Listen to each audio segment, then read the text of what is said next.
But first, concern is mounting among business groups, farmers and miners that Labor is set to impose even more onerous green tape on them. The Alliance is demanding that Environment Minister Tanya Plibersek give clearer detail on the National Environmental Protection Agency, which effectively is like a green cop, and in particular rule out using a climate trigger.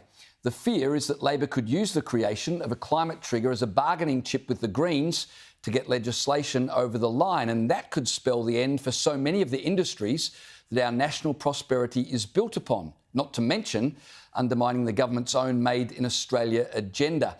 So for more on this, let's bring in the Environment Editor at The Australian, Graham Lloyd. Graham, thanks for joining me. Just let's start off so viewers can understand what we actually mean by a climate trigger. Can you explain that for me?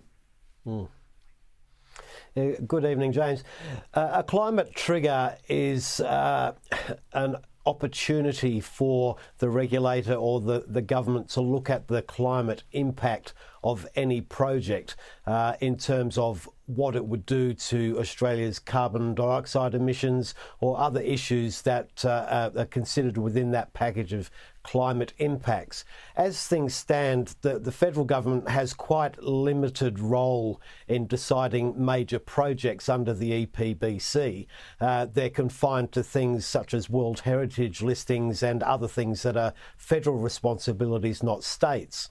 If you introduce a climate trigger, that expands dramatically the remit of the Commonwealth in having a role in the decision-making process about a whole range of things that it doesn't have now. So as I said, a whole range of industries and groups are very concerned about this. What's the likelihood that the government will introduce such a trigger? Obviously, the Greens are pushing hard for it. Well, it's something that the Greens have been wedded to for a long period of time. In fact, the Prime Minister, many years ago, when he was an Environment Minister, he was in favour of this sort of mechanism.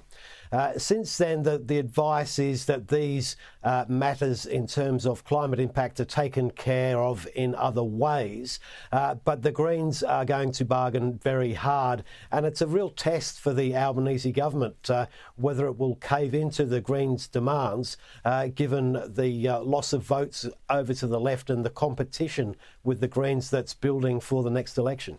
Indeed. Well, the irony of all of this, Graham, is that Labor's Future Made in Australia plan relies on the sorts of industries a climate trigger would impact. So it begs the question, if a climate trigger came into effect as a sop to the Greens, would Labor ever be able to realise their Future Made in Australia agenda? Well, I think the thing you have to consider is the average time it takes to consider anything under the EPBC is 1,000 days.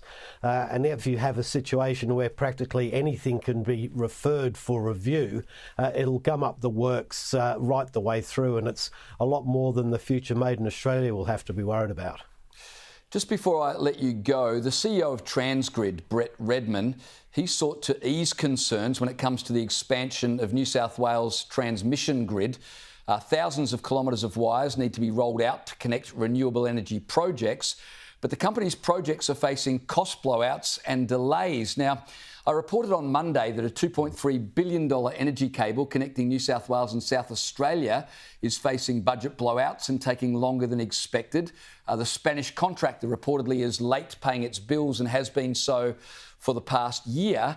So we're not exactly being reassured that these projects are going to come on time without enormous blowouts. And of course, where does that leave us with energy security? Well, this is the area that would be causing a lot of sleepless nights in the government and industry, that there's a big difference between hope and delivery. And the delivery side of the equation in the whole renewables transition is over budget and behind schedule. And now there's a lot of promises that things can be brought back on track, but it's an experience that's being shared right around the world, including rising costs because of inflation and everybody wanting to do the same thing at the same time. So optimism is good to have, but we really need to see these things delivered to make that a reality. Yeah, well, if Chris Bowen's optimism kept the lights on, we'd all be fine. But as you said, that's not going to cut it. Graham, Lloyd, appreciate your time.